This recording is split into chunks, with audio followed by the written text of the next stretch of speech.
Mzamo, thank you so much for being on my podcast. I mean, this is a great day. You are a very interesting person. It's an exciting day for me. Thank you for accepting my invite. So, at Transatlantic, we say that everyone is an ocean of erratic thoughts and wide feeling.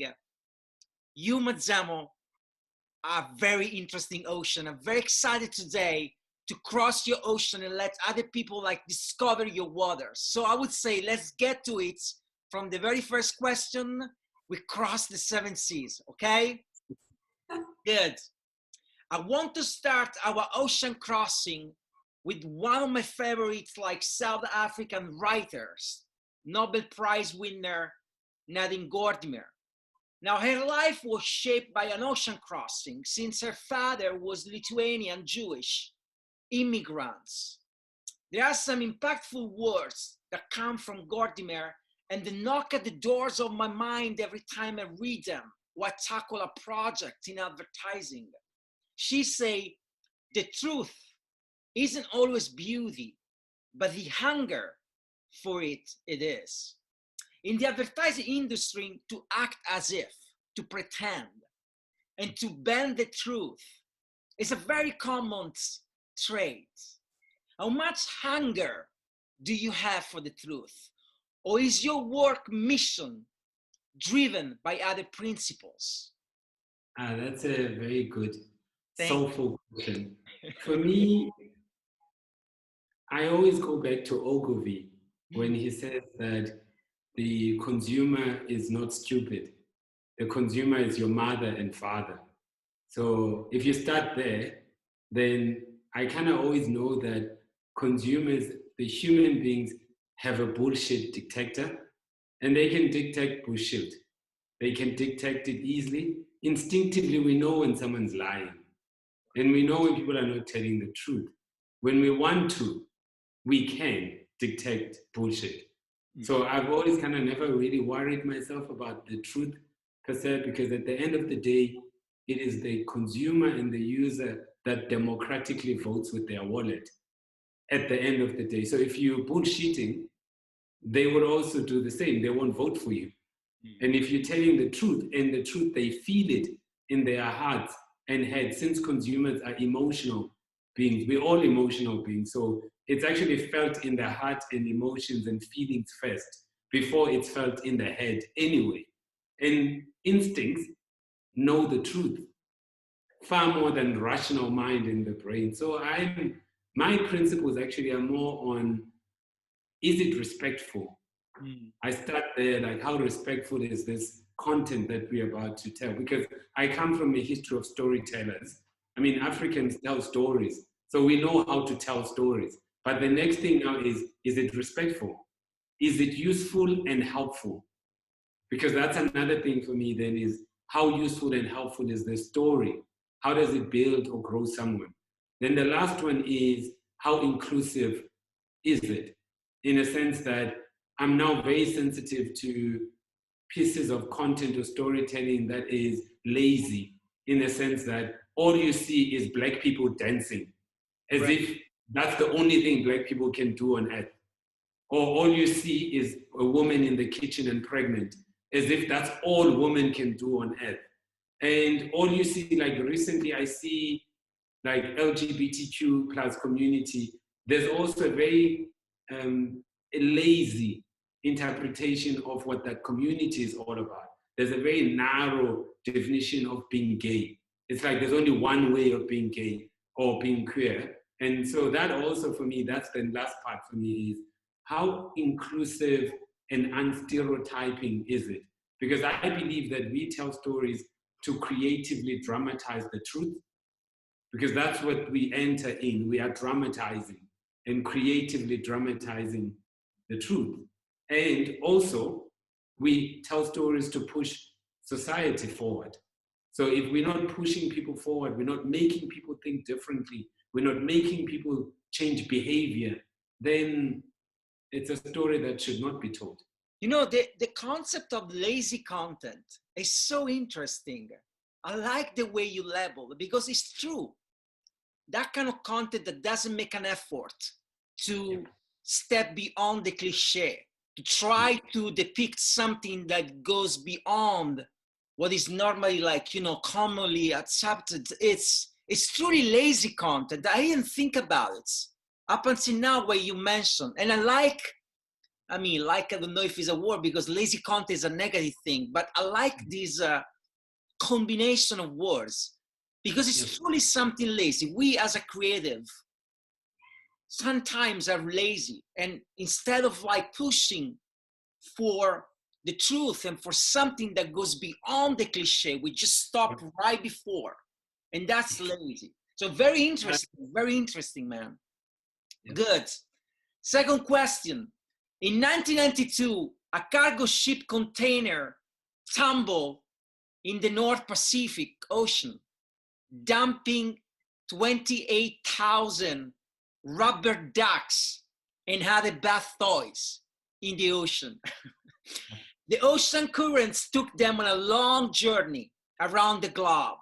Now, 13 years later, journalist Donovan Hunt undertook a mission. He wanted to track the movements of the rubber ducks. He found out that some of the ducks made their way up to the coast of Gore Point, Alaska, one of the most remote places on Earth. So now this event proved that our actions comes with a ripple effect and travel faster than our intentions. You sit at the helm of Google Africa, so I believe that your action travel very fast. What kind of responsibility do you have in your hands? What's the ripple effect that comes with it? It's a great responsibility because I have really two per se responsibilities. One is the mission, the Google mission, which is to really make sure that we democratize information and make it universally accessible to everyone. So we organize this information, make it accessible to everyone, and not just make it accessible, but make it useful and helpful. So that's the first responsibility. So mine is, how do I make sure that in the continent of Africa, we democratize information? Because also information is freedom. And the more knowledge and information you have, the more likely you are to be an active citizen, the more likely you are to demand more, the more likely you are to demand more excellence as well from your leaders, whether it be in corporate or in politics. So that's the first part. Like, the second one is to do it with the values, which is, we only have one value: respect the user, respect the opportunity, and just respect each other. So respect being the key thing as well. So two responsibilities really is to bring the mission to life and to do it with respect. And now that's a great responsibility that even during COVID, we saw how important people and how important online is to people, because everyone had to pivot from offline to online. And the majority of Africans are still offline. And so now we had to find a way for those who are already online, which is around about close to 400 million Africans online. How do they pivot from offline to online? And how do we make sure that when they are online, those who run small, medium businesses, 70% of Africans are self-employed. So if they are self-employed, they need to go online. And we know that businesses that are online grow faster than businesses that are offline. So how do we help them get online? And how do we help them grow and evolve and adapt immediately during COVID? The second part is education. Learners still need to learn. Now, how do we pivot people from offline classroom education to online classroom education, whether it be Google Classroom or G Suite, all of those products and services we have, or just helping parents help their kids to read, whether it be read along, all of that. Then the other part then is health. How do we provide accurate information, COVID accurate information, vaccination accurate information, and how do we partner with credible institutions like World Health Organization, medical professional and expert in spreading out the right information, help change behavior, even things like Do the 5, where you're helping people wash their hands, distance, and keep a distance, 1 meter, 1.5, 2 meter distance. all of that, sanitize, all of those things that we're teaching people online. So for me, immediately what COVID had shown me was that this is technology on its own is just an enabler. But technology with useful and helpful content is a great enabler. But technology on its own, without partners like government, without partners like medical experts or educators or entrepreneurs, is not enough. But if you match the two and you match technology with the right content, the right creators, the right curators, then you have something that could truly change the world, or at least make the world better. Because as you say, information is freedom.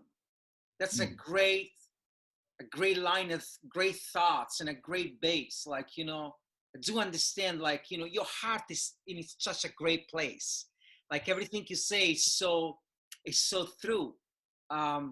You know, it's like if one thing like COVID taught us is the ability to try to reinvent ourselves, but at the same time, the importance of this information and technology. You just say something that really touched upon like some of the thoughts I've been having during like this pandemic life, which was like technology without the help of the right partners, without the right information, is really something that can hurt you or can become useless. It's almost like looking at the side of a coin is completely like, you know, blunt. You can't see anything.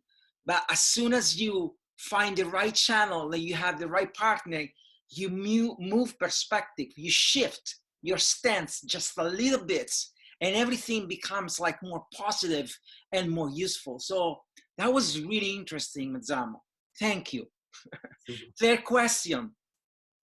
Water is life, and life on Earth is linked to water. One could say that our whole civilization is built on the use of water. Water plays a critical role in history. The most notable examples are the ancient Egyptians, who were based on the Nile, the Mesopotamians in the Fertile Crescent on the Tigris and Euphrates rivers, the ancient Chinese on the Yellow River, and the ancient India on the Indus. Now, what does the culture, civilization of Google need in order to keep flourishing and prospering in Africa? What would be the equivalent of the river water for Google? I think we're lucky. I mean, I've been at Google now for 4 years, and the luck that I have is that we now have leaders all the way from Sunda, with all of Sunda's global senior leadership pro-Africa, and they understand the importance of the 1.2 billion people sits in Africa. And they also see how technology can leapfrog many things, like we did with mobile money, which is M-Pesa, where we managed to leapfrog just traditional banking to mobile payments without necessarily having banking infrastructure. So they can see that the power of technology in leapfrogging things. And also, secondly, we have a leadership that when they ask me about the continent, I am able to tell them that one of the things we need to avoid, which is water for Africa, is being seen as part of the problem, rather to be part of the solution. So Africans are very sensitive to neo-colonization, because now, if not being colonized, they feel like they've been neo-colonized, and whether it be by any other new countries that are tapping into Africa's mineral resources. So the most important thing for any company coming to Africa is not to be the next neo-colonizer. It's actually to become part of the solution and do a win-win with the African user, with the country, with its mineral resources, with its environment. That's the second part. Then the other areas where Google has been really open in exploring and experimenting with. The first one is around democratizing access to technology. And the only way we democratize access to technology is we partner with OEMs, with telcos, and offer affordable data prices. Because Africa still has most African countries actually have some of the highest data prices which most people in the West don't even know what a data meg is or GB is, whereas in the continent, we know data expires here and we know how costly it is. So how do we reduce the price of data, which we are currently doing ongoing year on year? The prices are going down in partnership with telcos, in partnership with OEMs. And then the second one is devices. How do we lower the price of the device, especially a smart device? How do we get devices that cost $30 or even below $30 that have the right memory, right resolution, right battery life? That's another area that now in partnership with Transion or in partnership with Samsung, Apple, everyone is in how do we reduce the price of devices and smart devices. The third area is around network coverage. How do we expand network coverage, 4G, 5G, fiber, Wi-Fi, ADSL, across many people in the continent so that they have connectivity? The last bit being education. How do we improve the quality of education, whereby, for example, we launched Africa Digital Skills. How do we increase digital skills in the continent? Because the more digital skills you have, the more online empowered you are, and the more able to use the digital world, and the more ready you are for the jobs of the future. So those are some of the fundamental things that if we don't get these basics right, then you're not really becoming part of the solution.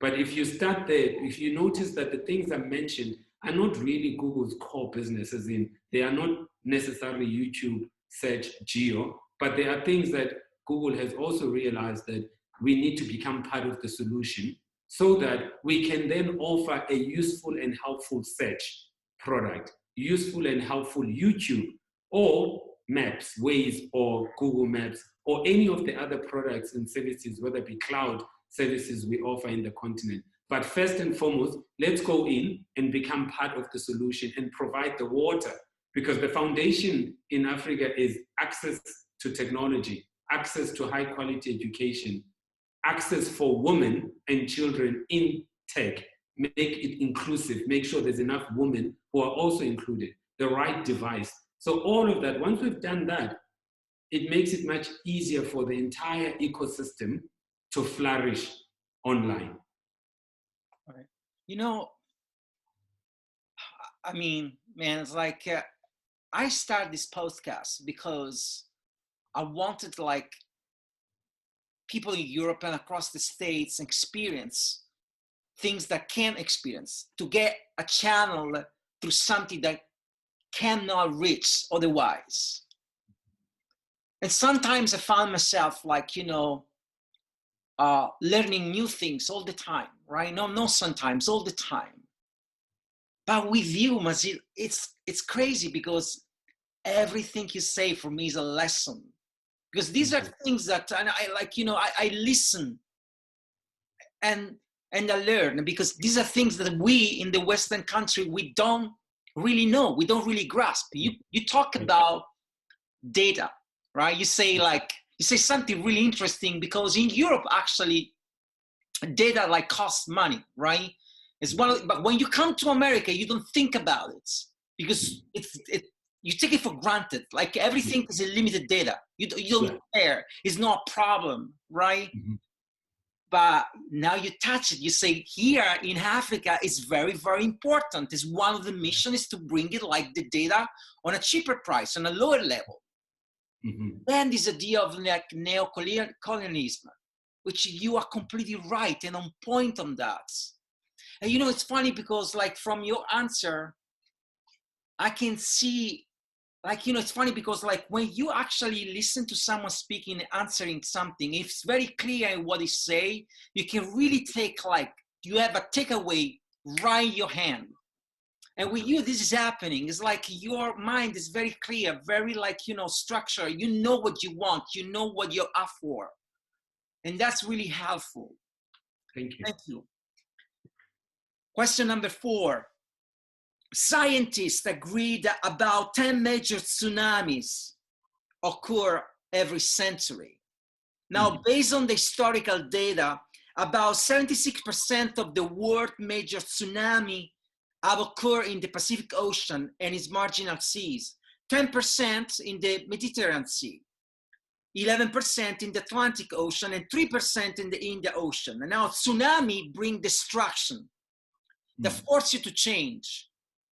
We are living through a tsunami that has been forced us to change. It's called COVID.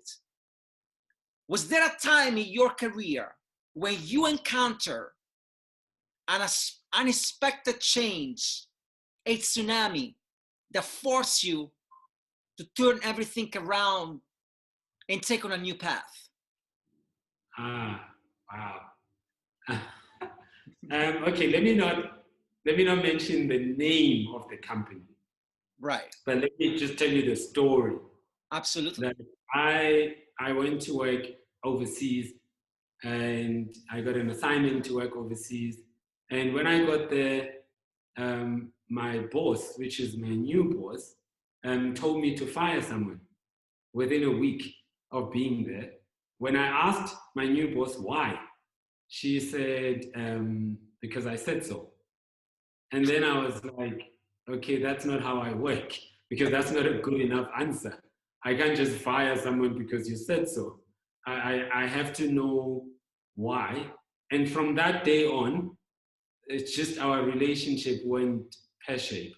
And it just went downhill from that day on because I refused to do it. And then after that, it was just hard. My job was hard. And then also my boss at the time had lots of biases and prejudices against Black people, against fat people, against fat women. They will say a lot of things that were not within my values, and I disagree with them. And whenever I confronted her, she got angry in the sense that my boss didn't like having a dialogue. And for me, because I come from a country of, we've only been free for 20 plus years, for me, where there's no dialogue, there's no freedom. If I'm having a conversation with you, Simone, and you're not allowing me to have a dialogue, then that's dictatorship. That's autocracy for me. And that's just fascism. And I don't do well with anything that deprives an opportunity for dialogue, because then it deprives an opportunity for freedom. And so what I did after a few months of being there, went to complain to the company, logged complaints, and nothing was being done. I decided that actually my values should matter more. And I also learned that the longer you stay in a place, the more you become like it, whether you like it or not. It just sucks you in. It just captures you and it colonizes you. Whether you think it or not, you just become like it. So I packed my things, announced it to no one, and I left. And came back to South Africa, no job, nothing. But what I learned from that lesson, though, was that there are instances in your life where your value should be way greater than money, and that your value should be way greater than job security, because you can't sell your soul cheap, and you can't sell your values cheap because they are invaluable. So that was a lesson for me greatly, that just don't compromise on your values, because they are not easy to get back. And once you sell them, you've sold them. You can't buy them back. It's just so difficult to buy them back. That was a great lesson for me. There's so much to unpack on this answer.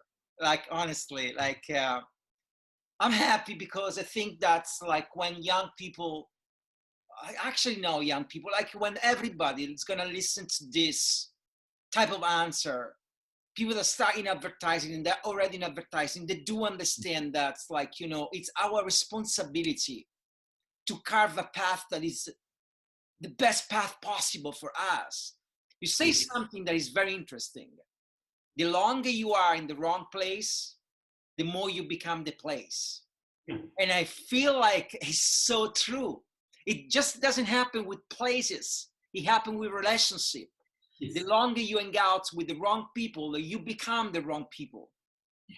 Right? Like, and the place was the same thing. I remember thinking, sometimes I found myself in my career at the wrong place.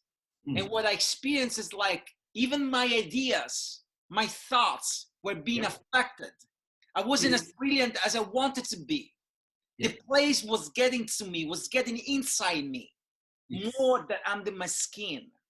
Yeah. And so the advice is, there are things that you are selling that once are sold, they can be bought back.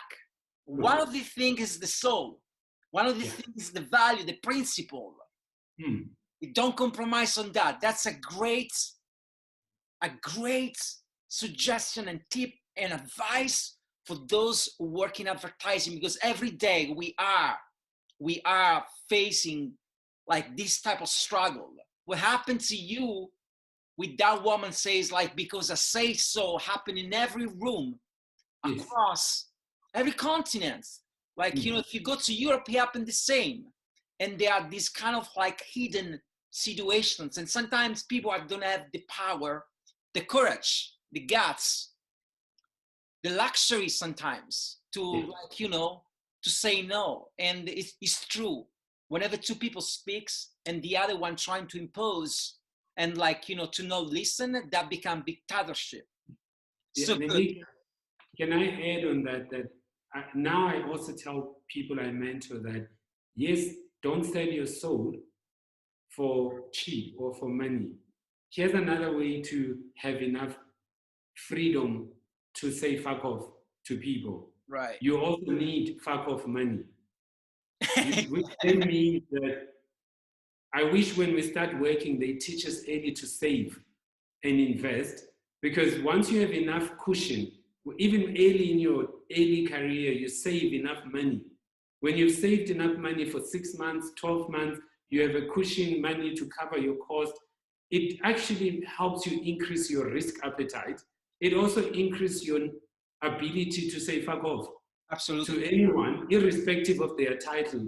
So I do know that it's very difficult when you're broke to also try and stand up for your values, because it's a very difficult space to be in. You're broke, so you end up kissing ass and you end up selling your soul. But so my lesson, which I wish I learned when I was younger, was that save as much as you can for 6 months, 12 months, always have a cushion and always have fuck off money that allows you then to be free at work, and even your ideas will start looking free and feeling fresh and free, because you're not scared of getting fired, you're not scared of failing, because you know you've got a cushion.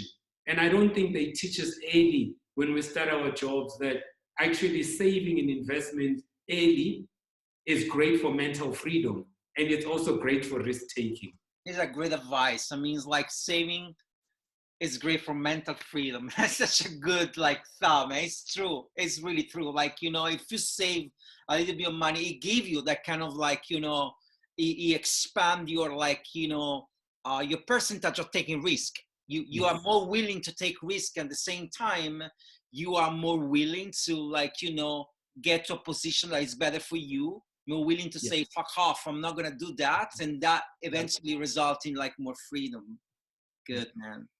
Fifth question: the entire ocean floor has been mapped to a maximum resolution of around 5 kilometers, which means that we can see most features larger than 5 kilometers across in those maps. Now, to map the ocean floor is a very, very difficult task. It's not like mapping the land, because like, you know, to go down to the bottom of the ocean, you have a lot of like, you know, problem and obstacles, like, you know, and it's not easy for the radio waves and for the satellites like to map the ocean. Now, Google is one of the global company that made discovering, exploring, mapping one of these prominent features. But when it comes to exploring, there is a philosophical question that arises and put us in front of a dilemma. And it goes like this. When we decide that, when is it the time that we decide that something has been explored and we can move on? Or, no, we need to keep exploring. So when do we actually declare mission accomplished? When do we put an end to the exploration? Because it feels like we live a life where there is no end to any exploration. So what is your point of view on this? It's very difficult, right? Like sometimes I feel like almost like this is very philosophical, but I write poetry. And one of the things that's like, you know, I found fascinating is like, when do you put an end to a poem? When do you actually know that a poem is done? It ends there with the last sentence. And the answer that I give is always like, I actually don't know. I feel it. I feel it in my stomach that there is nothing more to give to the page. I'm done. But when it comes to exploring, right, like the bottom of the ocean, I was like, you know, the space, the land, when do we say, that's it, we don't explore anymore? What is your point of view on that? You reminded me this, when I work at Nike, at Nike we had a line that says, there is no finish line. Oh, that's good. So that was kind of just the line that I always remember, that there is no finish line. Then when I was in academia, and whenever I teach, one of the things you learn in academia, especially when you publish papers or write papers, is one of my academic mentors who passed away, blessed his soul, he used to say to me, your ignorance is infinite. All of us, our ignorance is infinite. So the idea that mission accomplished, it's rare to have anything accomplished because our ignorance is infinite. So we will never, all we're doing is we are discovering, peeling the onion on exploration, but we haven't yet gotten to the core of the issue. So we will continue peeling, and the next generation will build on what we've done. The next generation will build on what we've done. So we just continue building on each other. But because we're not omniscient and our ignorance is infinite, I don't think that we can ever boldly claim that mission accomplished. And yes, we human beings have finite time on earth. So there is a point where when we do things, there must be a deadline. But the deadline should not be confused as job done and completed. It's just job done for this time, because our time is finite and we are gonna die. So we have to get things and draw a line, but it doesn't mean that that line can't be moved by the next generation. Even with me and my daughters, the things I do are not finite, because some of my things, my daughters will push the line further. They will draw a new line from the line that I thought it was the end. So there is a fair balance that we need to approach this with, which being one is our ignorance is infinite. We are not omniscient. So therefore, we can never have missions completely accomplished. Right. We build on each other. The second one, of course, is pragmatism. There's a deadline and things have to end at some point, but that end does not necessarily mean an end to the thing itself. It just means for us, given our limited time, we have to end it. But we could do more. For example, in advertising, we always talk about recency, as in advertising recency, or we always talk about 3+, frequency and reach. We know that users and consumers, we need to refresh their memory structures, and we need to fly things repeatedly. And it's amazing, like when you watch a piece of content and you read a book for the third time, you start to see things that you didn't see. Absolutely. When you read it the first time. Same when you watch a movie. If you watch it the third time, you start seeing things that you didn't see, because our eyes and our visions are selective. We see what we want to see at that point in time. Same with missions. We see what we want to see at that point in time. So that means we should allow room for others to revisit what we've done, so that they might see differently. They will see something we didn't see, or something we missed, or they might even prove us wrong, right? Because we could have been wrong. And then if we allow others to do so, then it allows the mission to get better. Yeah, you know, it's funny because I totally agree with you, man. It's like, you know, it's I mean, the sentence says like, you know, life is a work in progress, right? Like you constantly have like, you know, you may say now for this moment we're done here, but there's going to be more other stuff like you could explore. Yeah. But when I was writing the question, I wrote it because a long time ago I read I read this article that was making like a very romantic point, if you will, right? And it says like, have you ever thought why like men haven't go back to the moon? And the reason why is because they found out that it was useless. There was not like, you know, you can't inhabit the moon, right? You can't like colonize the moon. You can't go there, like, you know. And so now like the focus is on Mars. And so that beautiful things up there in the sky is literally only for the poets and for those who write poems for it. And somehow the exploration, it was done. Like, you know, say, okay, we went there. We found out that's like, you know, we can't have like, you know, can't sustain life. So it's not a place for us. So now let's like, you know, move our attention to Mars. But so that's why I wrote a question, because it was kind of fascinating when I read this article about the moon, and like, you know, a place that for so many years, for many centuries, has embodied like the epitome of exploration. And then once the men went there and found out that it wasn't really useful to the purpose that they were trying to chase, like they completely diverted attention. So anyway, but I do agree with you on that. Yeah. You know what you say, in my village, they talk about physical exploration, and then they talk about psychic and metaphysical exploration. The thing is, what I found with the West or the Western culture is that it's very physical exploration, and everything is physical in terms of what can we exploit, what can we monetize, what can we get out of it. Whereas in the villages I grew up in, when you talk about a sea, they will tell you that in there are souls that live there, there's dry land. So there's so much we haven't yet seen, even in the sea itself, even though we think we've mapped it, but that's a physical space. But there's a psychic and metaphysical space we haven't even explored yet. And then same with the moon. With my people and my village and my healers and my people, the moon is like beyond just the physical structure. It's all about balance. We even call people, we even call healers. There's a word in my language called inyanga. Inyanga is the moon. Literal translation is moon. But actually, psychic translation is healer, because the healer is the one who brings balance. And the moon is the thing that is responsible for balance.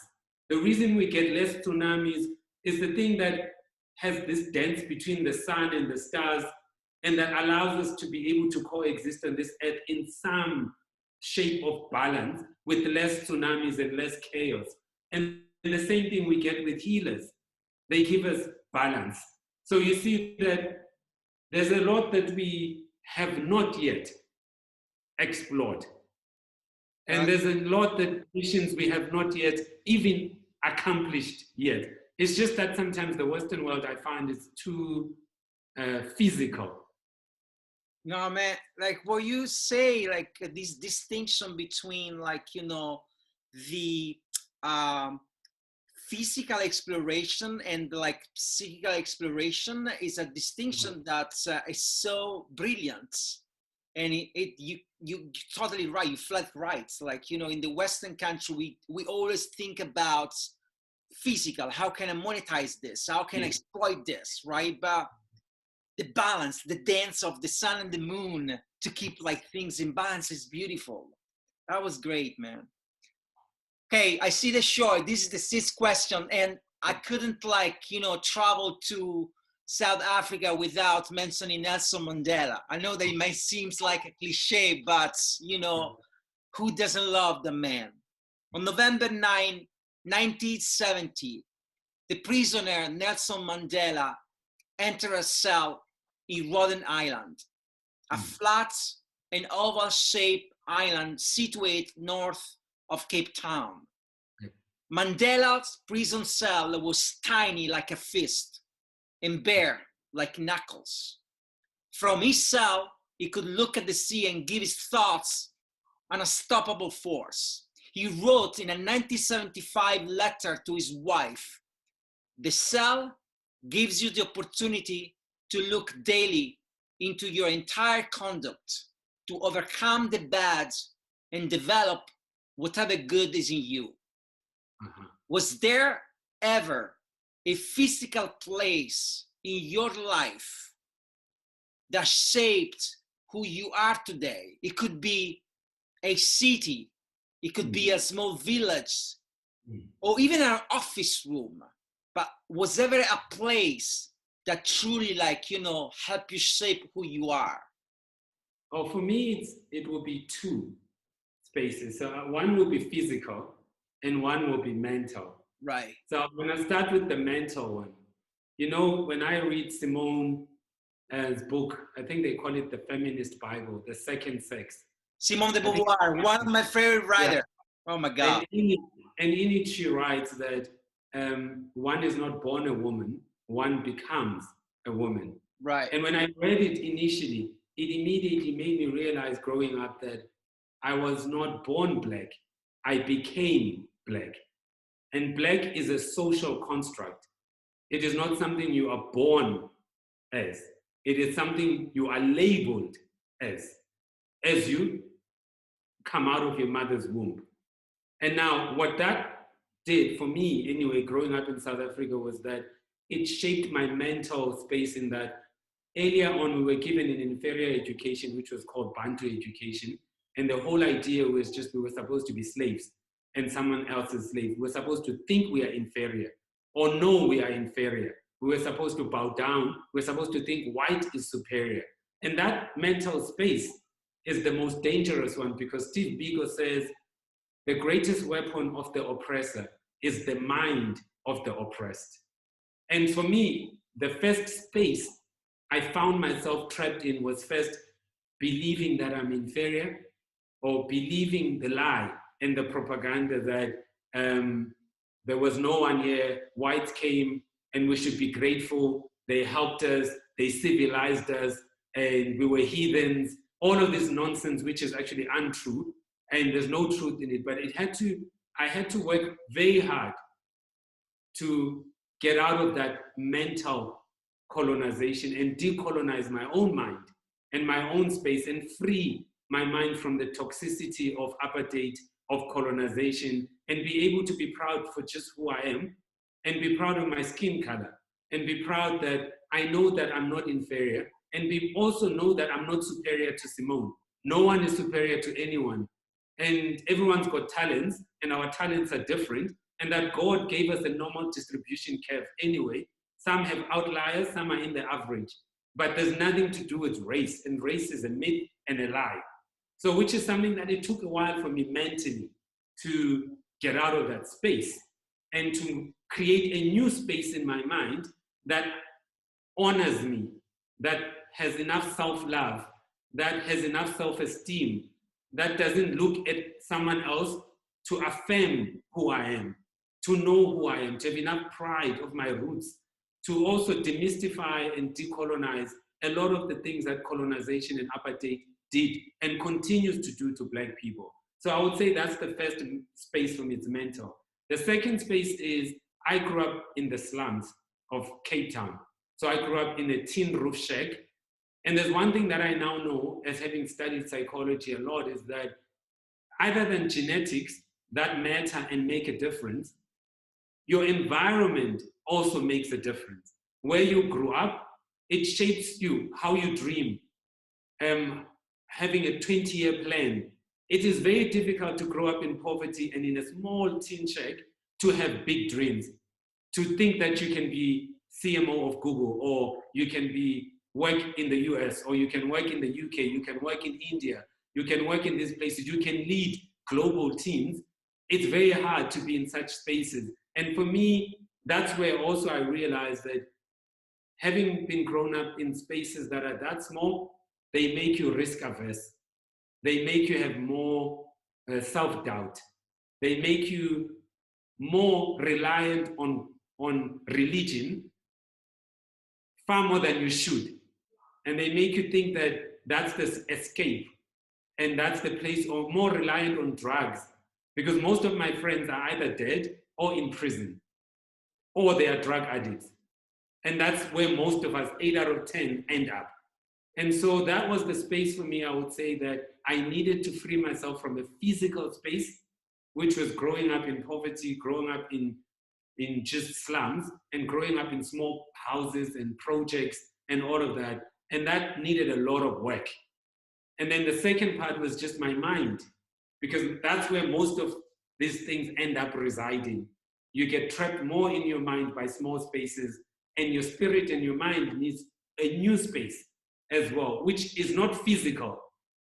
And so it kind of helped me navigate this physical space with this invisible, more expandable space in your mind and your spirit. So I would answer it that way and say that that's been the ongoing journey for me. That's probably an ongoing journey for most people who are from an underrepresented group, particularly those who've been affected by colonization, apartheid, autocracy, dictatorship. They have to go through physical spaces and mental spaces all the time. What a freaking brilliant answer, my friend. This is like so priceless. And you know, what struck me the most is like you began answering the question by mentioning Simone de Beauvoir and the second sex. One of my favorite good books growing up. I idolized Simone de Beauvoir. I idolized Jean-Paul Sartre, to the point that when my first time when I traveled to Paris, I went to visit, to pay respect to their grave. Yes. They both like buried like in the Montparnasse cemetery, not Père Lachaise, the Montparnasse. Yes. So funny, like two people, you and I, grew up like in such a different environments. Yeah. And like, you know, I never met you, but you mentioned something that was so dear, and it meant something so much to me growing up, and to you in two different countries. Oh man, that is just beautiful. That is like what ocean crossing is all about. Yeah, man. Okay, good.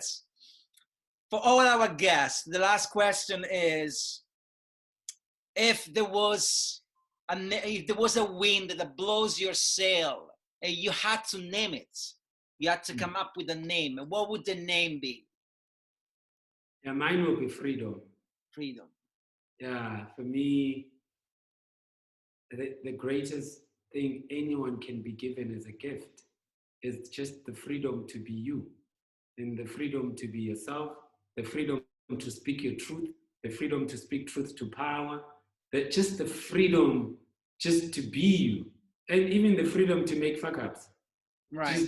Which we do all the time, but it's freedom nonetheless. I would rather have that than have none. And also I say this because I don't intellectualize absence of freedom. I know how it feels like to not be free. I spent 20 plus years of my first upbringing under someone else's iron fist. And I know how it feels like, not just intellectualize it, I know it. I know how it feels like not to be free. And now I will guard freedom with all my heart. And it's something that I wish for everyone. It's something I would like to give to everyone, because I know how it feels like not to have it. But Mzamo, this was one of the most precious, like, you know, ocean crossing I ever done since I started this podcast. I began in September, and as I say to you, like, you know, it's been a learning curve. But I can assure you that I'm gonna watch and rewatch these episodes, because there is so much for me to learn from what you say. And so I thank you so much for being like on board with us, and like for taking the time to talk to me, and for opening your doors, your physical door and your mental door to me. God bless you, man. God bless you. Thank you so much. Bye-bye.